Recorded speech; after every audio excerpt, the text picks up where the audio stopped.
Le premier vrai aperçu du Galaxy Z Fold 8 est enfin sorti et il suscite déjà une conversation sérieuse. Ce n'est pas juste un autre rafraîchissement annuel qui fuit prématurément, cela ressemble à un pivot.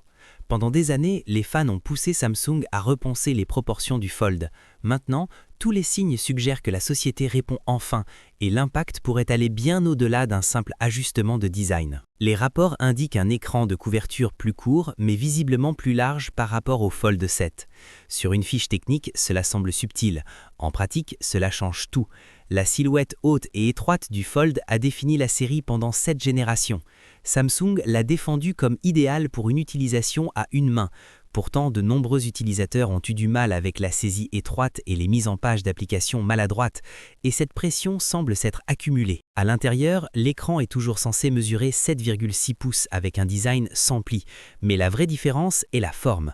Au lieu de s'ouvrir sur un écran vertical imposant, cette version pencherait davantage vers un format de tablette compacte. Ce changement de ratio pourrait redéfinir la façon dont le Fold se ressent dans les tâches quotidiennes et pourquoi il devient soudainement plus pratique. Avec une toile plus large, le multitâche prend un rythme différent. Les applications en écran partagé apparaissent plus proportionnées. La lecture vidéo se sent équilibrée plutôt que étirée.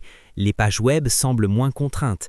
L'expérience cesse d'essayer d'imiter un téléphone haut et commence à agir comme une petite tablette.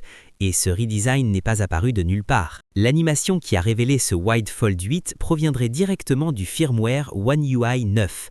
Android Authority a identifié un drapeau de modèle pliable large caché dans le code. Quand quelque chose apparaît au niveau du firmware, c'est rarement expérimental. Ces découvertes reflètent généralement des produits déjà en développement avancé, et c'est là que les choses deviennent intéressantes. Nous avons déjà vu cela. Des indices dans le firmware ont précédemment révélé le projet triplié de Samsung, bien avant les annonces officielles. Ainsi, ce format plus large représente probablement un appareil authentique, pas un substitut, ce qui soulève une question importante.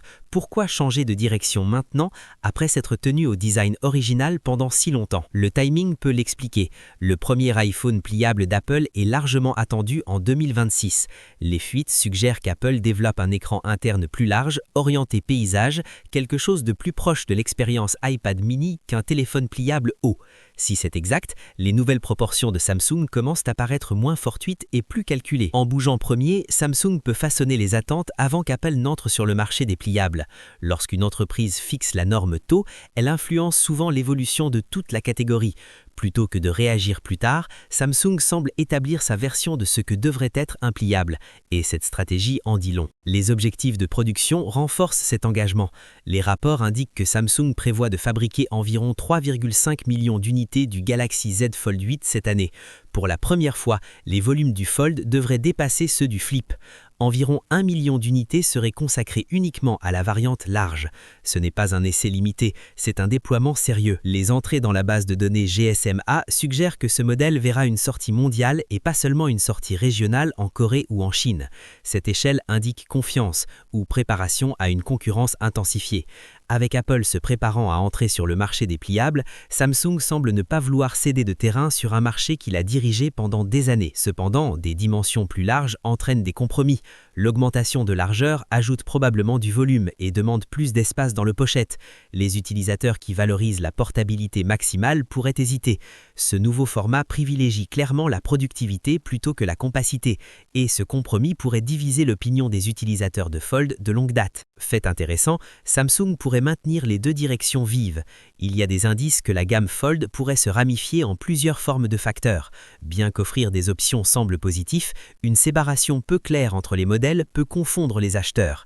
Si les fonctions clés diffèrent selon les formes, choisir la bonne version pourrait devenir plus complexe. Du côté matériel, les rumeurs suggèrent une batterie de 5000 mAh, des améliorations de la caméra et le possible retour du S Pen.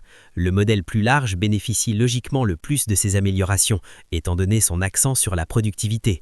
Cependant, Samsung n'a pas détaillé comment les fonctions seraient réparties. Avec le lancement imminent du Galaxy S26 et les spécifications officielles du Fold 8 encore à des mois, une chose ressort. Cela semble moins une amélioration de routine et plus un tournant dans l'histoire des pliables.